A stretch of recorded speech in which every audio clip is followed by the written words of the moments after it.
Bismillahirrahmanirrahim. Assalamualaikum warahmatullahi wabarakatuh.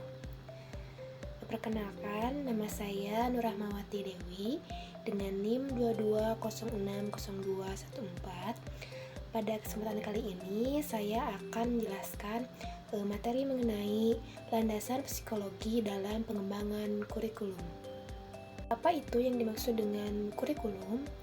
Menurut Undang-Undang Nomor 20 Tahun 2003, kurikulum merupakan seperangkat rencana dan sebuah pengaturan yang berkaitan dengan tujuan, isi, bahan ajar, dan cara yang digunakan sebagai pedoman dalam penyelenggaraan kegiatan pembelajaran untuk mencapai sebuah tujuan pendidikan nasional. Nah, dalam kurikulum ini tentunya seringkali mengalami beberapa perubahan yang terlihat dari adanya sebuah pengembangan kurikulum.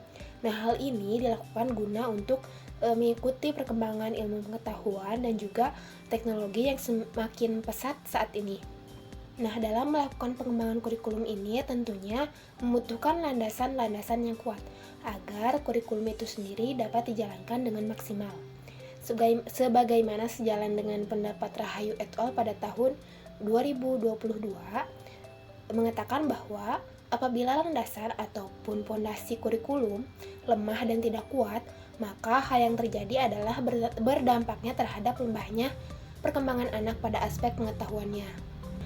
Nah, adanya landasan-landasan ini berguna sebagai pedoman dalam proses pengembangan kurikulum agar tidak lepas dari tujuan pendidikan nasional yang telah ditetapkan.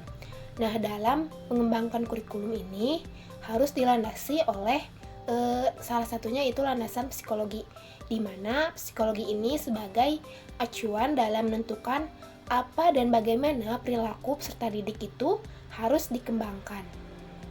Nah, apa itu psikologi? Nah, psikologi ini adalah ilmu yang mempelajari tingkah laku manusia dalam hubungan antara dirinya dan juga lingkungannya. Nah, konsep dasar landasan psikologi ini dalam pengembangan kurikulum harus mempertimbangkan adanya aspek psikologi perkembangan peserta didik dan psikologi belajar peserta didik. Karena umumnya dua hal ini itu menjadi hal penting dan yang utama dalam pengembangan kurikulum. Nah, agar mengetahui lebih lanjut, mari kita cari tahu apa saja unsur-unsur landasan psikologi tersebut. Nah, yang pertama itu tadi ada psikologi perkembangan peserta didik.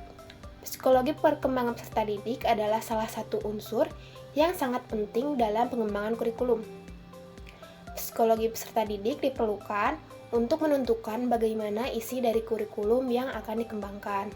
Berkaitan dengan perkembangan atau peningkatan kemampuan mental, menurut S.B. Harlock mengungkapkan bahwa terdapat 10 perkembangan manusia.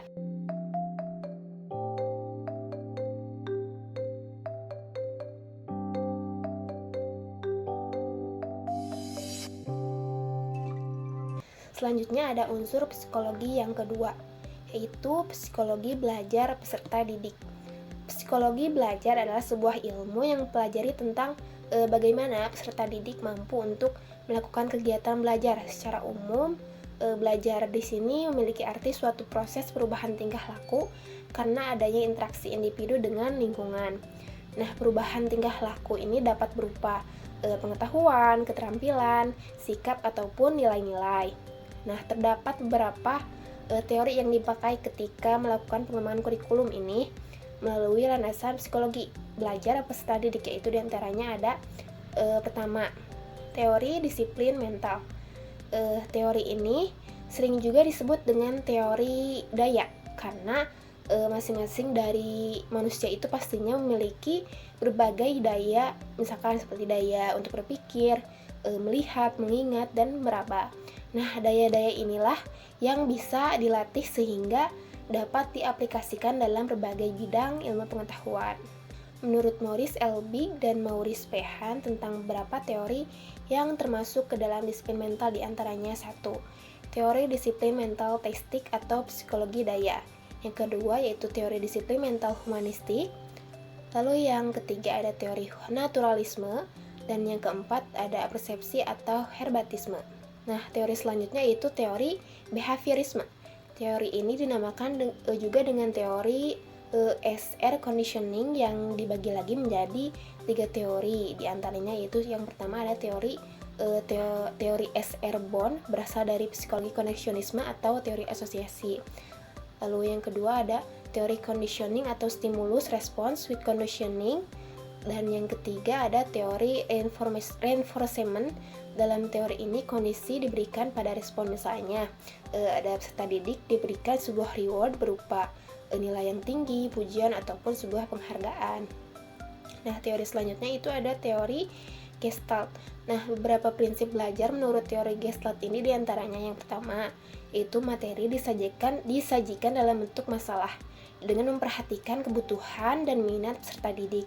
Yang kedua, lebih memfokuskan proses dalam pemecahan suatu masalah. Yang ketiga, memulai pembelajaran secara keseluruhan menuju bagian-bagian tertentu.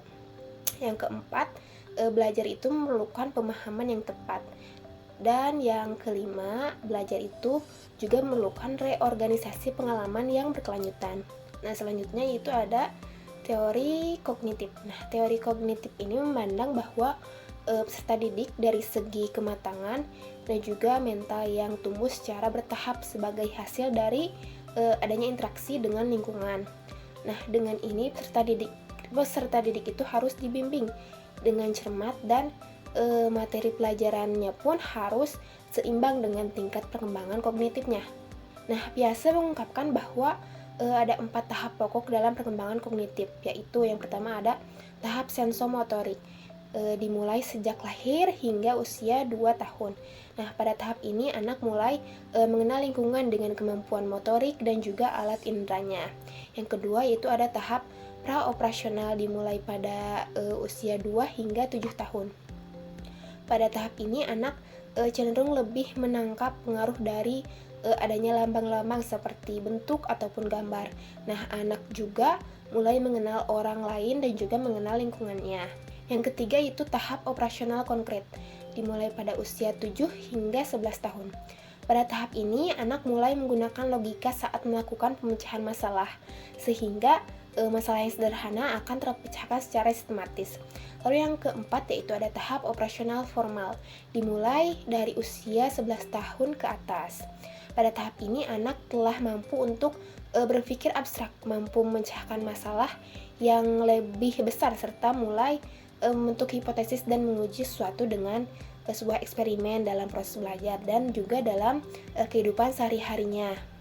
Nah, jadi berdasarkan beberapa pembahasan tadi dapat terlihat bahwa landasan psikologi ini menjadi hal yang sangat penting untuk diperhatikan dalam adanya sebuah pengembangan kurikulum.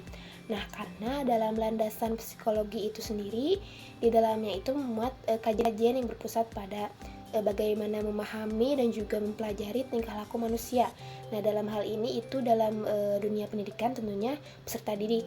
Nah, sejalan dengan hal tersebut, kurikulum ini pada dasarnya dibuat sebagai pedoman yang digunakan dalam pendidikan agar tujuan pendidikan itu sendiri dapat dilaksanakan dengan maksimal. Landasan psikologi berperan sebagai pedoman dalam menentukan apa dan bagaimana perilaku yang harus dikembangkan pada diri peserta didik.